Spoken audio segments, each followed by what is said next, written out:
Bonjour à toi, la vie qui palpite. Bonjour à vous, chers alchimistes du chemin de vie 1. Donc, je reviens vers vous donc, pour ce mois de février en cette fête d'Imbolc. Donc, je vous souhaite une bonne fête.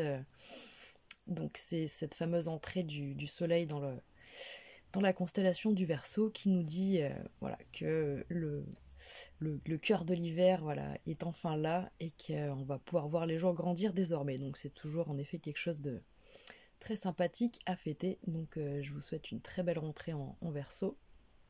Et donc du coup je reviens vers vous pour procéder de la même manière que pour le mois de janvier en ce qui concerne du coup la lettre hébraïque, énergie vivante qui va imprégner votre mois de février. Donc je vais procéder de la même manière que la fois dernière. Et donc c'est parti pour le chemin de vie numéro 1. Donc, quelle est cette lettre? Donc, je vais faire une vidéo pour le coup là, parce que c'était un petit peu long la dernière fois. Je vais faire une vidéo par chemin de vie, tout simplement. Et puis, comme ça, au moins, ça fera des vidéos beaucoup plus courtes et il n'y aura pas besoin de chercher votre passage. Alors, quelle est cette énergie vivante qui nous parle de ce qui va vous imprégner pour ce mois de février? Donc ça y est, on est bientôt dans cette nouvelle année. Alors je me concentre un petit peu. Alors quelle est cette... Ah c'est rigolo, j'adore. Quelle est cette carte, cette énergie? Parce que c'est... Je dis des cartes parce que c'est le support que j'ai. Donc ça y est, enfin, elle est sortie. Hop, je vous la montre. Donc voilà, c'est Resh. Alors je vous laisse vous imprégner. C'est vrai que si je le mets plus près, on voit... C'est vraiment un joli vert émeraude qui est magnifique. Avec ce glyphe qui descend là vers le bas. Donc je vais vous lire. Resh, donc c'est l'énergie numéro 20, c'est-à-dire c'est la 20e énergie qui compose donc l'Aleph Bet. Donc on arrive au bout de ce fameux cheminement qui part de l'Aleph en numéro 1 et qui arrive au 22, le Tav, la porte, le passage, pour une sorte de remise à zéro, l'alpha et l'oméga, réinitialisation totale. Donc là on est au 20, donc on voit bien qu'on est à la fin. Donc si vous voulez, c'est l'arcane dans le tarot, c'est l'arcane majeur 20, donc le jugement, qui parle finalement de ce profond appel du cœur, de l'âme, quelque chose qu'on ne peut plus faire semblant de ne plus entendre. Donc c'est pour ça qu'on parle qu'on parle de réveil. C'est pour ça qu'on parle d'éveil, de réveil, d'appel intérieur et d'un profond chamboulement, d'une profonde certitude de quelque chose qu'on ne peut plus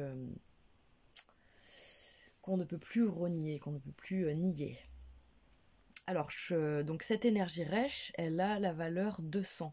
On est sur une énergie 2, comme Bet, qui est la deuxième énergie après le Aleph, le fameux Bet, la maison. Et ça me faisait rire parce que du coup, le pendule, il avait ces deux dernières cartes, le Resh et donc pas le... Et si, le Bet, voilà. Donc il avait ces deux-là, et il a choisi donc le Resh. Moi, on était bien sur deux énergies avec cette idée d'un 2. Alors, je vous lis, donc Resh, valeur 200. L'intelligence du cœur, c'est déjouer les pièges des apparences. Alors, vous voyez, comme c'est écrit, apparence, comme dans la langue des oiseaux, appa, du verbe appâter, plus loin, rance. L'intelligence du cœur, c'est déjouer les pièges des apparences.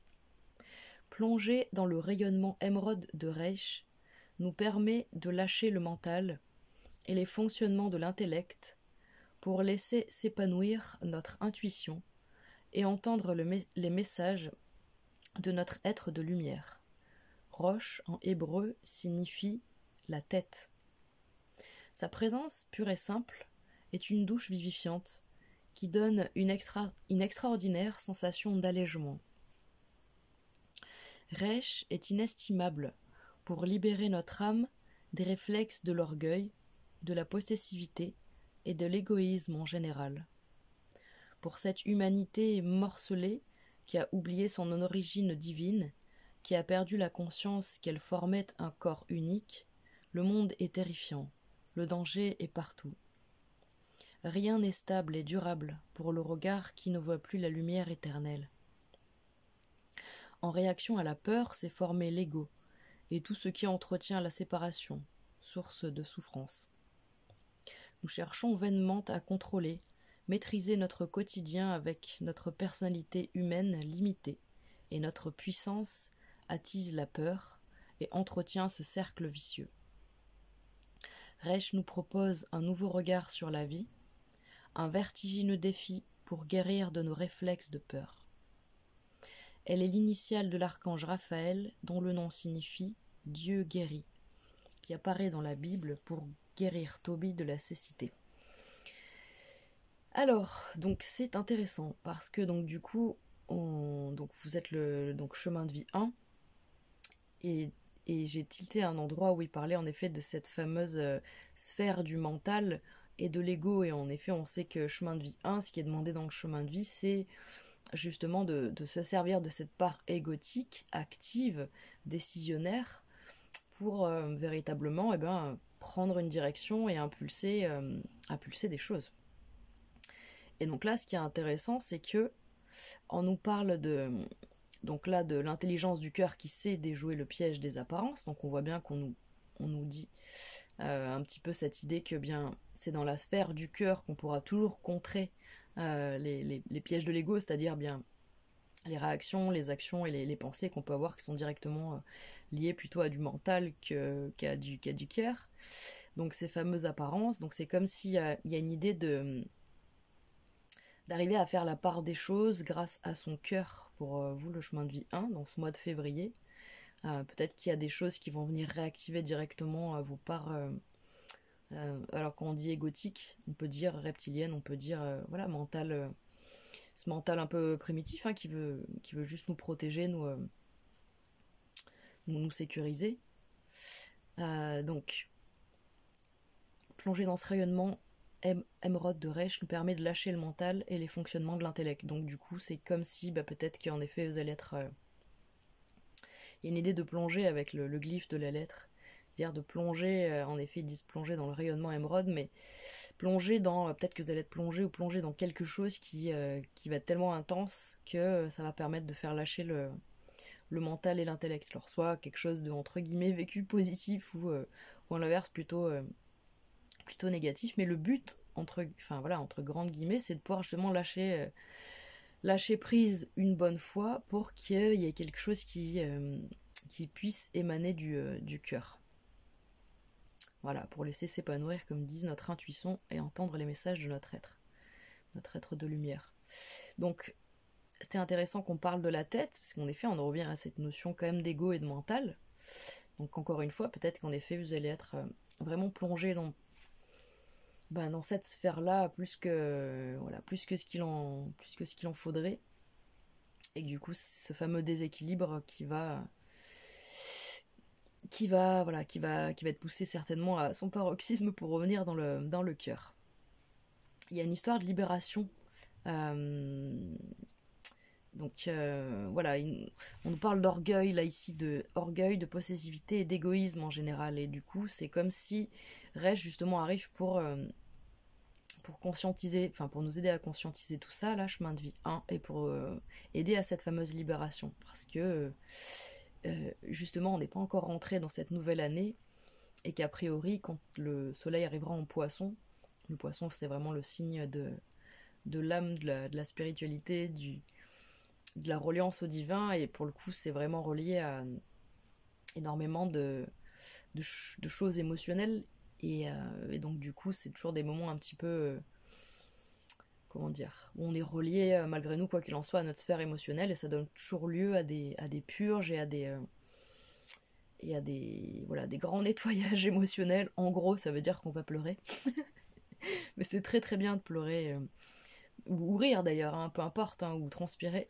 Le but, ce sera qu'il y ait, comment dire, ces fameuses molécules de soufre, là, cette agitation qui puisse s'exprimer pour sentir d'ailleurs plus léger derrière, et beaucoup plus, voilà, libre. Donc, il y a cette idée-là, d'aller arriver à se libérer de ça. On nous parle donc de cette humanité morcelée qui a oublié son origine divine, mais là en effet je le ramène du coup à chacun d'entre nous qui pourrions lire cette carte, mais on nous ramène à notre morcellement intérieur. Donc en effet c'est encore très présent comment dire, cette division en nous est encore très présente et on peut encore avoir cette sensation qu'il y a un fossé entre certaines parties en nous, et en effet certaines parties d'entre elles dans notre être ont complètement, c'est-à-dire c'est peut-être même au-delà de l'oubli de son origine divine, c'est-à-dire à renier, ou alors n'est pas du tout en mesure, ne se sent pas légitime de se l'approprier. Donc quelque part cette division est trop intense et il faut réunifier tout ça. Donc voilà, c'est parce qu'aussi il y a un grand déséquilibre et un grand désarroi dans les parties de l'être qui voilà, je pense que c'est pour ça que l'ego l'emporte à un moment et qui va être mis à mal au mois de février certainement, pour pouvoir lâcher prise une bonne fois. Donc là on nous dit rien n'est stable et durable pour le regard qui ne voit plus la lumière éternelle.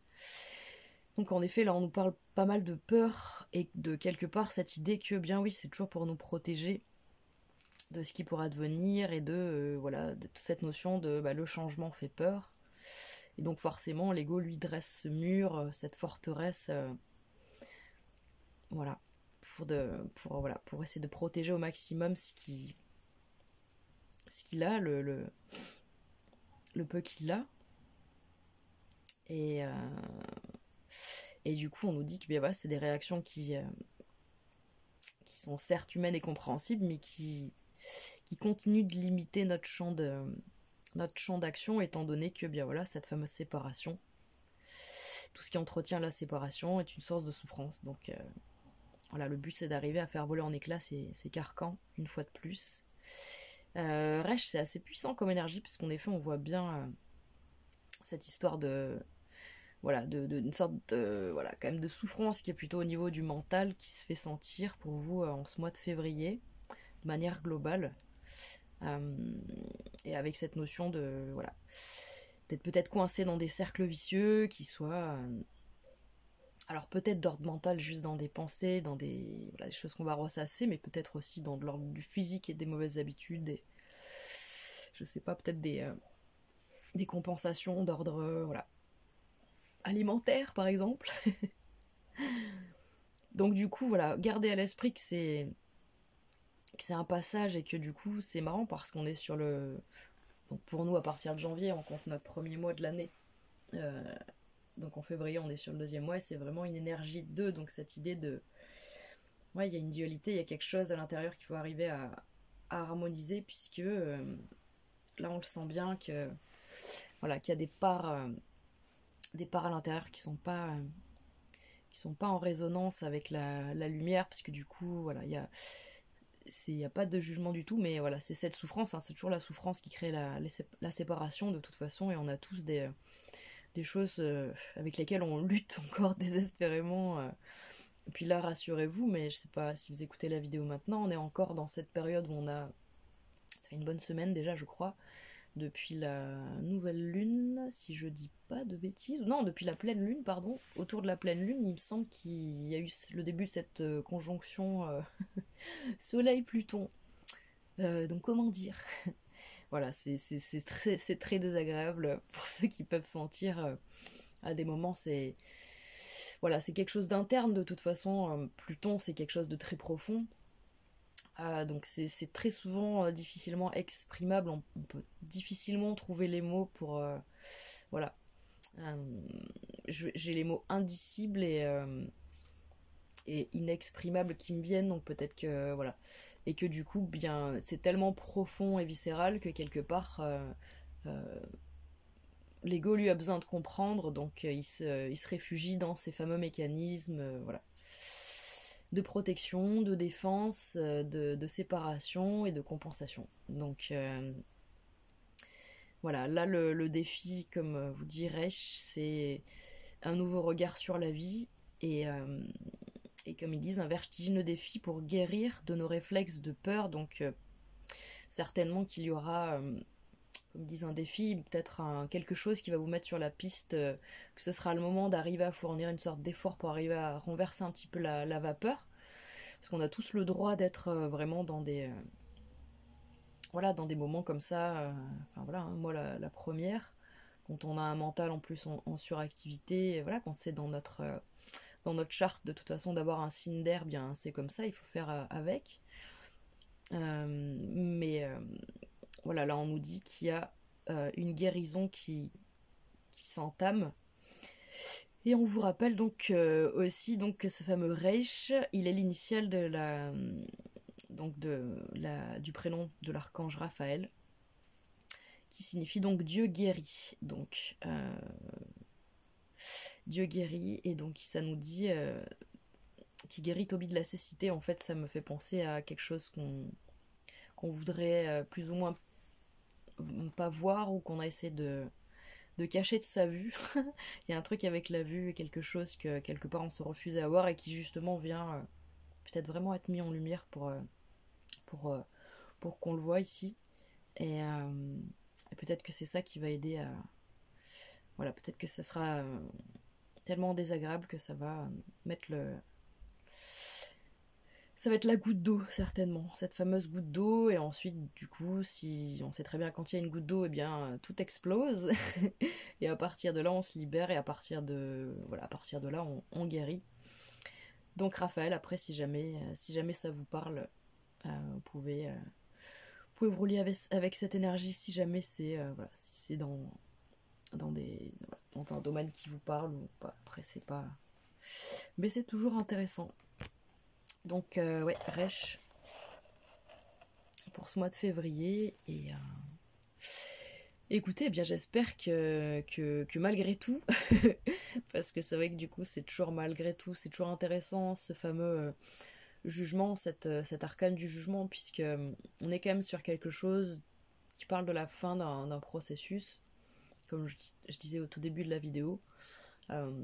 Entre le Aleph et le Tav, entre le 1 et le 22, tout ce cheminement, eh bien, vous êtes quand même sur quelque chose sur la fin. Donc je sais pas, peut-être que si vous êtes chemin de vie 1, je sais pas en quelle année personnelle vous êtes, mais peut-être que vous êtes sur une année personnelle plutôt de l'ordre à partir du 7, 8 ou 9, puisque du coup c'est... Voilà, je sais plus... je vais regarder ce que vous aviez le mois dernier.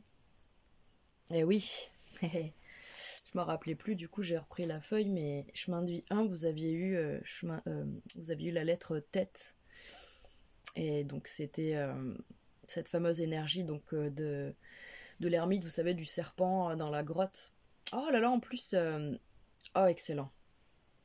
Vous vous rappelez, c'était le serpent, c'était vert émeraude dans une grotte d'améthyste, je me trompe pas, hein. Alors c'est marrant, vous pour le coup il y a vraiment quelque chose avec la couleur vert émeraude. Attendez, je retrouve la carte.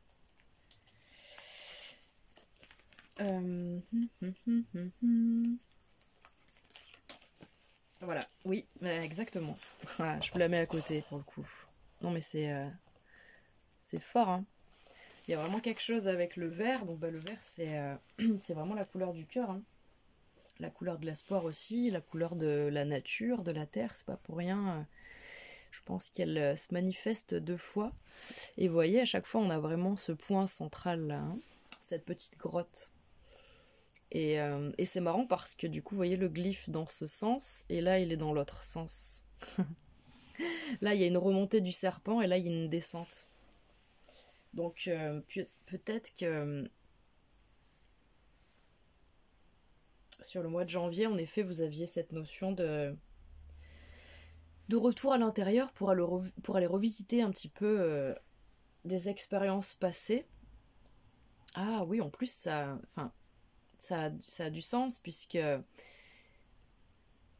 donc en janvier, si vous revisitez avec tête, l'énergie 9, certaines expériences de vie pour voir un petit peu ce qui a fonctionné ou pas, et qu'en février aussi bien la vie vous resserre des expériences passées avec Resh, et va vous demander en fait de statuer une bonne fois. Donc est-ce que cette situation, est-ce que cette réaction, est-ce que ce comportement que j'ai, est-ce que ce travail que j'ai, est-ce que voilà, cette habitude que j'ai, elle est bonne pour moi, est-ce que je la garde ou pas? Est-ce que je la garde telle quelle, ou est-ce que je la modifie, ou est-ce que je ferme définitivement la porte à ça? Il y a vraiment cette notion qui peut me venir là à l'esprit de manière un petit peu intuitive pour vous, pour ce mois de février. Ça aurait du sens, puisque du coup, en 9, on vous demande d'introspecter et de voir un petit peu ce qu'il en est, et du coup, on vous met un petit peu, entre guillemets, au défi, et devant une sorte de réalité tangible, et bien des conséquences de... vous savez, cette loi de cause à effet. Donc bah du coup, voilà, aujourd'hui, ce que tu as, entre guillemets, vécu et expérimenté, ça donne ça. On te le resserre aujourd'hui. On te resserre ce que tu as essayé de revisiter un petit peu le mois dernier. On te le resserre dans la vie, dans le physique. Et puis tu vas devoir te positionner et statuer, trancher, parce qu'il y a quand même une histoire avec le jugement, comme son nom l'indique. On va devoir juger, on va devoir se positionner, on va devoir trancher. Et donc du coup, avant de pouvoir faire ce boulot-là, on va pas le faire à l'aveuglette. Ça veut dire qu'il va falloir déjà observer, analyser, ressentir, et puis vraiment justement servir certainement de cette sagesse du neuf pour voir ce qui ressort. Mais en tous les cas, à la fin du mois de février, il y a certainement quelque chose d'assez intéressant qui vous percute, puisque elle est quand même puissante, cette énergie, cette énergie de Reich. Et donc bah, ça, voilà, ça m'étonnerait pas que certains d'entre vous soient vraiment sur des années personnelles 7, 8 ou 9. Donc pour la calculer, l'année personnelle, vous savez, vous prenez votre chiffre au nombre de naissance, vous l'ajoutez à votre mois de naissance, et vous l'ajoutez ensuite à l'année en cours. Donc vu qu'on est en 2024, ça fait donc 8. Donc vous ajoutez 8 à la somme de votre jour plus mois de naissance. Vous mettez tout ça bout à bout, vous décomposez chaque chiffre, vous mettez bout à bout, et vous aurez votre année personnelle. Et si c'est le cas, eh bien certainement qu'en effet... après, je sais pas de quel mois vous êtes, mais à partir de votre certainement, enfin il y a plusieurs, apparemment il y a plusieurs certainement interprétations possibles, mais du coup moi c'est celle que je choisis, de dire qu'à partir de sa date de naissance, du coup on peut voilà, on peut du coup être imprégné de ce fameux chiffre qui ressort du calcul, voilà. Donc, qu'est-ce que je peux vous dire d'autre? Bien oui, le vert. Donc, ben, je pense que c'est assez intéressant pour vous d'aller de toute façon vous relier là dans la nature. Et ça y est, on est au cœur de l'hiver, donc on a encore plus besoin d'aller passer du temps dès que possible, hein, quand on a l'énergie, ou quand on a le temps, la force de sortir et d'aller plutôt dans des lieux en effet où il n'y a pas de monde alentour. Ah, c'est tellement agréable de se relier juste. Voilà, le vent, les oiseaux, les petits bruits, tous ces petits bruits voilà, qui nous font vraiment déconnecter avec justement les bruits du quotidien. Mais voilà, il y a quelque chose de très interne, de très profond pour vous, chemin de vie 1, pour ce mois de février, en tout cas en ce début d'année. Alors certainement qu'on aura droit à une très belle énergie, j'imagine, hein, qui sera beaucoup plus vive pour le mois de mars. Voilà, en tout cas, je vais m'arrêter là pour ce petit message. Ça fait déjà malgré tout 25 minutes. Je vais certainement essayer de vous proposer pour aller voir ben voilà, ce mois de février, peut-être à cheval sur février et mars. Peut-être utiliser un autre support pour vous donner un petit message d'ordre plutôt ciblé sur tout ce qui est relatif à tout ce qui est relationnel et émotionnel, voilà. Tout ce qui est de l'ordre de l'émotion et des sentiments qui soient autres que vis-à-vis de soi-même. Voilà, donc ben, voilà. Quelqu'un qu'on apprécie, quelqu'un avec qui on est en lien, quelqu'un de sa famille, un ami. Voilà, peut-être aller fouiller, aller voir juste ce qu'il en est voilà, sur cette sphère-là. Là, c'est vraiment de manière très très globale. Donc voilà pour vous écouter. J'espère que vous entamez bien l'année. Prenez bien soin de vous. Et puis écoutez, on se dit à très bientôt. Prenez soin de vous les alchimistes et je vous embrasse. Au revoir.